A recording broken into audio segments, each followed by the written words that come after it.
Episode 1 of Genie Make-A-Wish begins with Iblis narrating his origin. He's a genie created by a supreme being from a smokeless fire. After genies were created, some of them tried to go against their creator. A war broke out between the angels and the genies, which lasted 300 years. Luckily, Iblis was not among the genies trying to start a coup. After the war ended, the supreme being created humans molded from clay. The supreme being ordered the angels and genies to bow before the first human, but Iblis refused and was cast from heaven. As he was being cast out, he begged the supreme being to allow him to corrupt humans and land them in hell. He was granted his wish, but on the condition that if he encounters a righteous human, he will be sent to the depths of hell. For years, Iblis's plan has worked flawlessly until he meets the one righteous girl who used her wishes to save others. He took part of her remains after her death, and for centuries Iblis vowed to get his vengeance once he was freed by a new master. We then cut to the present where we meet Ka-young and her grandmother Pan-gwam in Korea. We quickly learn that Ka-young was abandoned by her mother and left under the care of her grandma. Now Ka-young visits her mum to settle their differences. It turns out her mum has been sending money but has no interest in Ka-young herself. She gave up Ka-young because she is a psychopath who has emotions. Instead, she opted to take her other two daughters and her husband, leaving for Dubai. Now Pan-gwam dedicated her life to teaching Ka-young how to recognize and imitate emotions.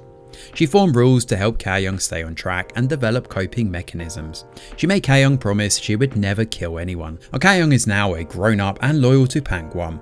She warns her mum not to hurt Pan-gwam again and officially cuts ties with her. Now after the meeting with her mum, Ka-young tries to make the most out of her vacation. The tour group visit the desert and the tour guide warns them about the cloud dust and waltzing genie. As she explores the desert, she trips over a lamp. Frustrated, she grabs the lamp and smashes it on the sand, imagining she's hitting her mum's face.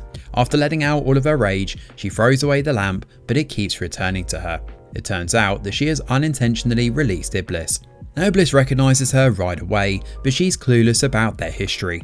She pulls out her hairpin and threatens to hurt him. He quickly tries to introduce himself though, but ends up getting motion sickness.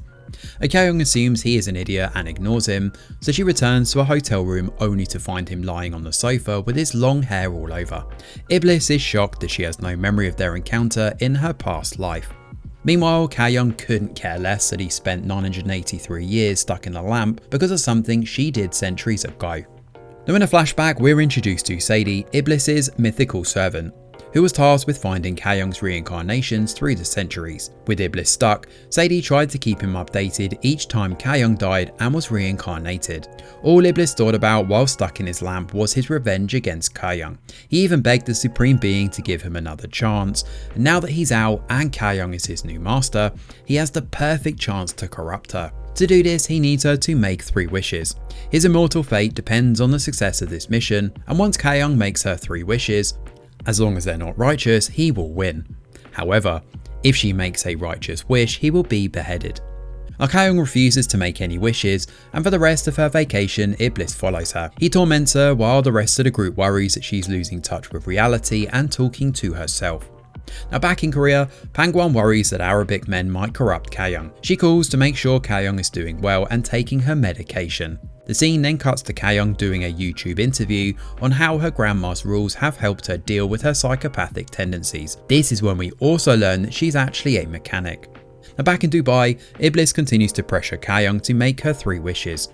She tries to get rid of the lamp again, but all of her attempts fail. Iblis returns each time, more determined than ever before. To impress her, he uses his powers to fly her over the city. It's so funny how no one actually notices a woman suddenly flying out of the mall, and he brings her to the roof of the tallest skyscraper in the city and asks her again to make a wish. Now he's surprised that Ka-young is not scared of him, but impressed that he can actually fly. Ka-young sees this as her chance to get rid of Iblis, and she throws him off the rooftop, only for him to land on another roof and hurt himself. He bounces back, and the attempt on his life has him raging.